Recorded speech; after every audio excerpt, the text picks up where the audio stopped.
நிறைய பேர் இப்போ கேள்வி கேட்டப்போ கூட சொன்னேன் நான், இது நீங்கள் அவங்கக்கிட்ட கேட்கணும். ஏங்க திடீர்னு தள்ளி வச்சிங்க, ஏங்க 7 மணி நேரம் லேட்டாக வந்தீங்க, ஏங்க 12 மணிக்கு பேசுகிறாருன்னு சொல்லி 3 மணிக்கு காவல்துறையில் கடிதம் கொடுத்தீங்க, 7 மணி நேரம் காலதாமதம் எதனால் 1 மணி நேரம் வாகனத்துக்கு உள்ளே போய் அமர்ந்துக்கிட்டீங்க, எதனால் லைட் ஆஃப் பண்ணீங்க, ஏன் கூட்ட நெரிசலுக்குள்ளே வண்டியை கொண்டு போய் கட்டாயப்படுத்தி உள்ளே கொண்டு போய் நிறுத்துனீங்க, கூட்ட நெரிசலுக்கு முன்னாடியே நிறுத்தியிருக்கலாமே, கூட்டம் ஆரம்பிக்கும் போதே வண்டியோட முன் சீட்லேயோ அல்லது மேலேயே நின்று பொதுமக்களை பார்த்து கையாட்டியிருக்கலாமே, கையெச்சரிக்கலாமே, இதெல்லாம் ஏன் செய்யலைன்னு அவங்கள பார்த்து கேட்க வேண்டிய கேள்வி. அதற்கு பதில் சொல்ல வேண்டிய கடமை பொறுப்பையும் அவங்களுக்கு இருக்கு.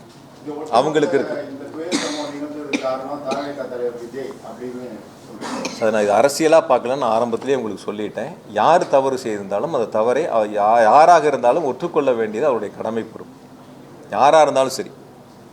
நான் தான் உங்கள்கிட்ட இப்போ தெளிவாக சொன்னேன், 2 வகையாக பிரிக்கணும். ஒன்று அரசு செய்ய வேண்டியது, ஒன்று அரசியல் கட்சிகள் செய்ய வேண்டியது. பொதுக்கூட்டங்கள் ஆர்ப்பாட்டங்களில் அரசு செய்ய வேண்டியதை சரியாக செய்திருக்கிறது. அரசியல் கட்சிகள் சரியாக செய்திருந்தால் இது போன்ற தவறுகள், இது போன்ற இழப்புகள் ஏற்பட்டிருக்காது. அதில் தான் நான் ரொம்ப தெளிவாக சொல்கிறேன் நான்.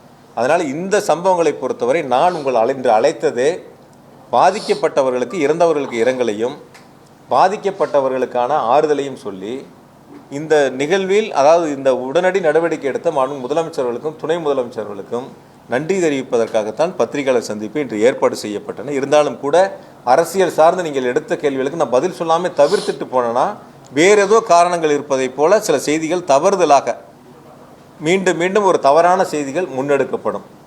ஆகையால் இப்போ சமூக வலைத்தளங்களில் வரக்கூடிய பதிவுகள் நீங்கள் கேள்வியாக கேட்பது கூட, அந்த சமூக வலைத்தளங்கள் பதிவிடக்கூடியவர்கள் விசாரணை ஆணையத்தின் முன்பு அவருடைய ஆதாரங்களை கொடுத்து இது போன்ற தவறுகள் இருக்கிறது என்று சொன்னால் விசாரணை ஆணையம் தெளிவாக விசாரித்து நடவடிக்கை எடுப்பதற்கு ஏதுவாக இருக்கும்.